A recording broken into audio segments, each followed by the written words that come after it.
Hello, it's Paul. Please leave a message, and if I don't call back, then call me again because I'm forgetful and disorganized. Thank you.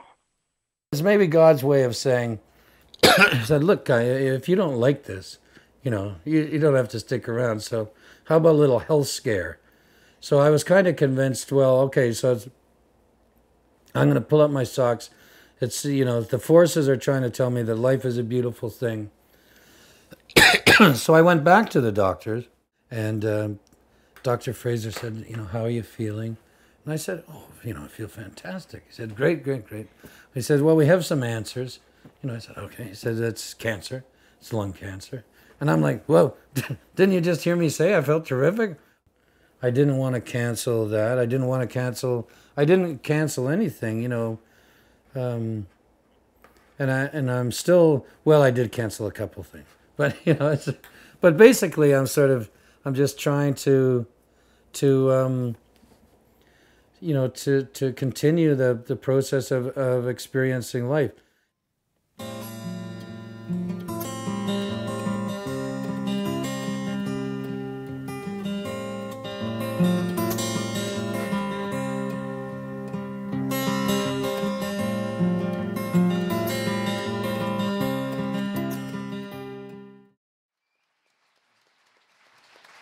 Ladies and gentlemen, welcome to Paul Quarrington, Life in Music, Words and On Screen.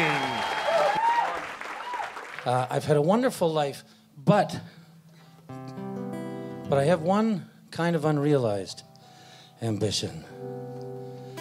That is, I would like to be a jazz singer. If I expected love when first we kissed, blame it on my youth. If only just for you I did exist, blame it on my youth. 'Cause I believed in everything like a child of 3. You meant more than anything, all the world to me.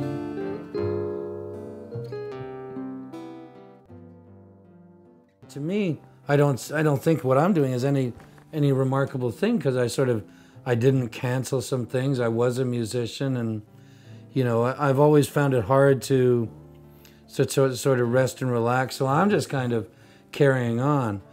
That I don't know why there aren't more people who don't say, well, shit, really, I'm dying. Well, I'm gonna go to Siberia and fish for taimen, or I'm gonna go to Vegas and date showgirls. I mean, there's a lot. I mean, to me, that would be a pretty remarkable story.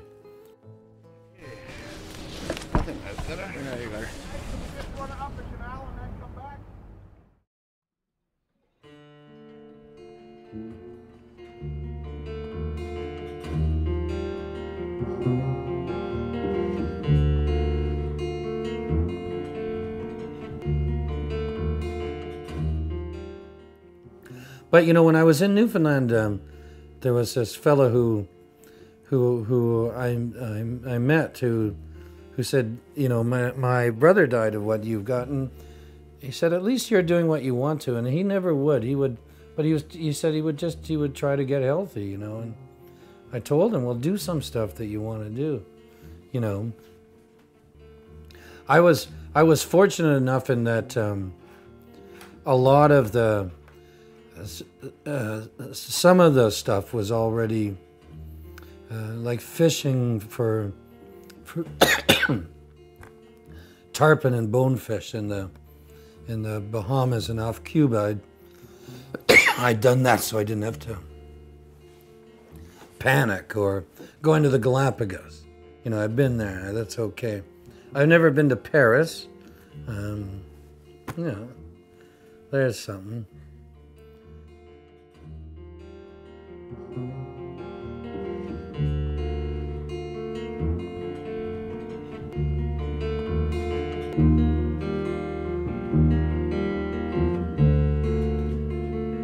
I find little ways to amuse myself. I've become addicted to food TV. Days roll on like prairie highways, but there's no need to worry about me.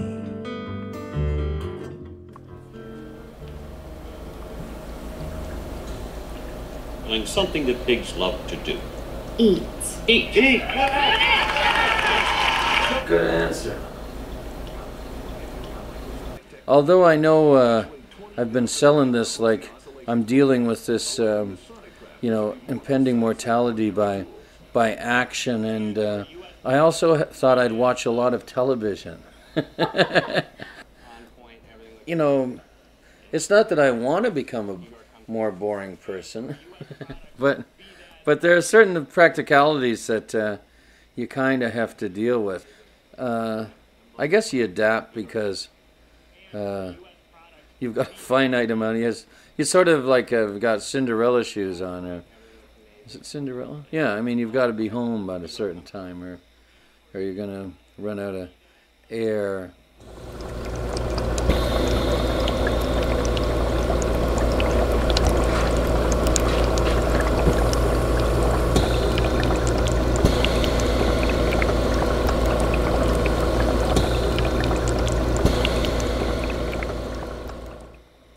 Sometimes how I deal with all this is pretend I'm quite an old man in frail health.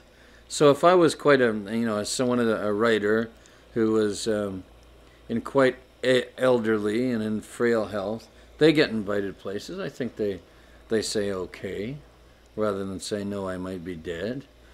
So I think the big secret is to try to derive. To squeeze all the juice out of things before you go. And so that's all I'm trying to do. Hey Hollywood,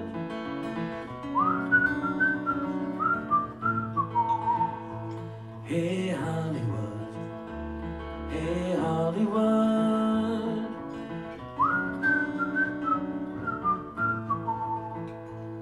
Hey Hollywood.